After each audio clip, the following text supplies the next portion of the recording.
السلام عليكم شباب، شو اخباركم؟ عساكم بخير، ان شاء الله تكونوا بالف صحه وسلامه. ابل اعلنت عن الاربع ايفونات وراح نتطرق عليها بكل تفاصيلها، لكن انا ما ادري ليش اسوي هذا الفيديو. سبق وخبرناكم كل التفاصيل قبل لا ابل تعلن، لان اخبارنا مثل ما قلنا لكم من اشهر دقيقه وحصريه لهذه القناه. فاذا كنتم من محبي شركه ابل فكروا في الاشتراك. خلينا نشوف تفاصيل الايفونات الجدد لانهم رهيبه. هذا الفيديو برعايه اني ترانس، من افضل التطبيقات لنقل البيانات من ايفون الى ايفون، اندرويد الى اندرويد، ايفون الى اندرويد، او اندرويد الى ايفون. وفي مسابقة لربح ايفون 12 مسويتنها هذه الشركة. كل الروابط تحت الفيديو مع خصم 60%.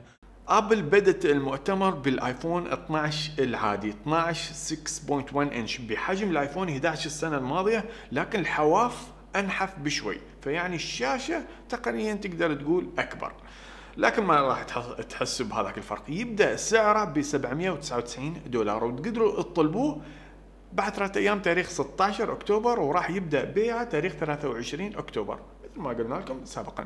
الشيء المميز في هذا الايفون، واللي لاحظت انه مميز في الاعلان، انه راح يكون 4 مرات اقوى من الايفونات السنه الماضيه. بيكون في سيراميك شيلد، راح يكون قوي جدا، ولاول مره ابل تقول اول مره نقدر نحط هذه التقنيه، وعلى كلامها اقوى شيلد موجود في التلفونات. وراح نجربه، راح نشوف الفيديوهات وراح نشوف الدروب تيست اول ما ينزل، ففعلوا زر التنبيهات لان راح نحط كل الاخبار. فهذه كانت الميزه الرئيسيه. طبعا هذا السيراميك شيلد لكل الايفونات مو بس لايفون 12. بالاضافه ابل اعلنت عن ال 5G لكل الايفونات بكل الترددات، وتقول ان هذه الايفونات فيها اكثر ترددات 5G في العالم، لان احيانا في منطقه لمنطقه ال 5G يختلف، التردد يختلف، فابل تقول حاطه معظم الباندز، معظم الشبكات ال 5G في هذه الاجهزه، فهذه ميزه حلوه. بالاضافه حطت مغناطيس مثل ما ذكرنا لكم سابقا. هذا المغناطيس راح تقدر تحط اكسسوارات في الايفون، تقدر تشحنه مثل ساعه ابل يلزق الشاحن الوايرلس، فهذا الشيء يخليك تستفيد من كامل سرعه الشحن الوايرلس او اللاسلكي.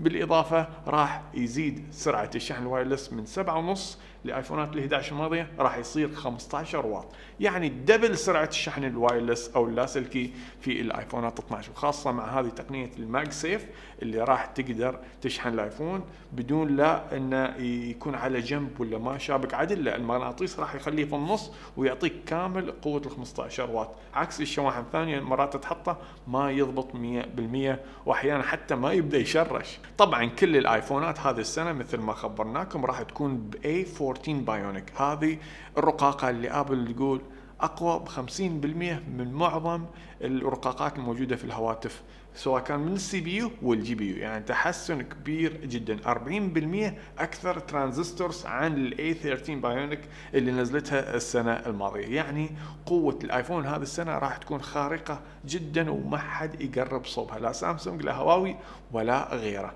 طبعا الفينيشنج للايفون 11 راح يكون الومنيوم او الومنيوم بنفس تقريبا نهايه الايفون 11 السنه الماضيه، ومن الخلف راح يكون جلاس، لكن ابل تقول هالمره الجلاس اقوى بكثير. والحلو هذه السنه كل الاربع ايفونات راح تكون سوبر ريتنا اكس دي ار، شاشه عاليه الدقه. ابل تقول عدد البكسلات اكبر مرتين عن الايفونات 11 السنه الماضيه.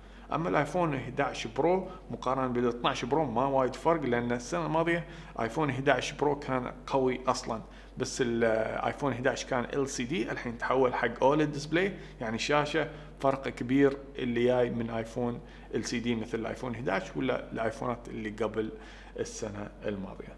الايفون 12 ميني والايفون 12 العادي راح يكونوا بنفس المواصفات بالضبط، وراح يكونوا بنفس الالوان، ابيض اسود احمر وازرق مثل ما تشوفون. اما الايفون 12 برو و12 برو ماكس قصه مختلفه. الايفون 12 برو راح يكون فيه 3 كاميرات وحساس اللايدار. الثلاث كاميرات راح تكون كالاتي: الكاميرتين الالترا وايد والكاميرا العاديه راح تكون مثل الايفونات 12، ما في فرق اطلاقا، لكن راح تكون فيها كاميرا ثالثه اللي ما موجوده في الايفون 12 و12 ميني، هي كاميرا التقريب. راح يكون في تقريب لحد 4x لما تقارنها بالعدسات الثانيه. بالاضافه الى حساس اللايدار اللي تكلمنا عنه، راح يقيس لك المكان وراح تقدر توظفه في كثير من التطبيقات وتستفيد منه بشكل كبير، وراح يخليك تركز على التصوير. الاوتو فوكس راح يكون خيالي بسبب هذه التكنولوجيا. ولأول مرة في العالم سمارت فون راح يقدر يصور HDR دولبي فيجن وبتصوير عالي الدقة، واللي هو حصري حق الايفون 12 برو و12 برو ماكس. طبعا الألوان راح يكون ذهبي، أسود، أبيض، ولون أزرق. الجميل هذه السنة ان الايفونات 12 برو ما تغير سعرهم نفس السنة الماضية، راح يبدأ ب $999 الايفون 12 برو العادي، والايفون 12 برو ماكس ب $1099، لكن المساحة راح تزيد. السنة الماضية كانت تبدأ ب 64 جيجا، هذه السنة راح تبدأ المساحات للايفونات 12 برو ب 128 جيجا، يعني راح توفر اكثر لما تشترى، ما بتضطر انك تشتري مساحة اكبر وتزيد $100. وابل ضافت كثير ميزات في الكاميرات خاصة في الايفونات 12 برو، راح نتكلم عنها بكل التفاصيل في هذه القناة، ففعلوا زر التنبيهات عشان يوصلكم كل جديد. ضافت خاصية جديدة واللي هي ابل برو رو. هذه التقنية راح تقدر تخليك تصور الصورة، بعدها راح تقدر تعدلها على راحتك بدون لا تضيع. عادة لما تصور صورة الحين بالايفون الصورة خلاص تنطبخ وتكون جاهزة، ما تقدر تطبخها مرة ثانية لانها مطبوخة.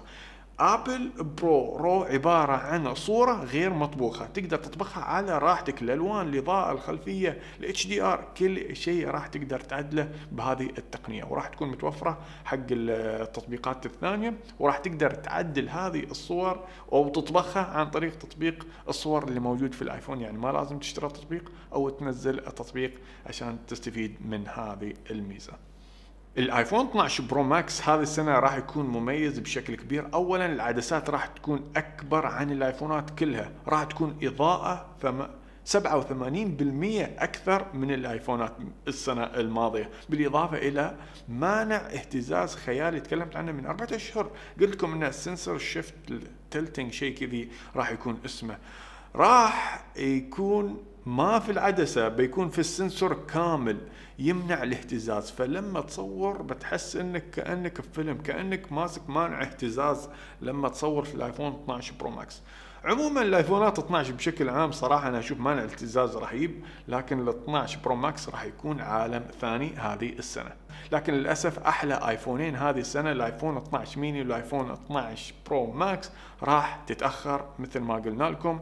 راح يبدأ الطلب المسبق تاريخ 6/11 وراح يبدأ البيع تاريخ 13/11 إن شاء الله. راح نغطي كل شيء، راح نعمل مراجعات، راح تكون هذا الأسبوع أسبوع شركة آبل في هذا القناة عشان نحاول نوصل صورة ونوضح كل شيء وكل المنتجات لكل المستخدمين هنا. راح حتى نراويكم كيف نقدر نطلبهم اونلاين بعدة طرق، عن طريق شركات الاتصال، عن طريق موقع ابل، وعن طريق الطرق الاخرى الثانية اللي ما توصلهم هذه الخدمات.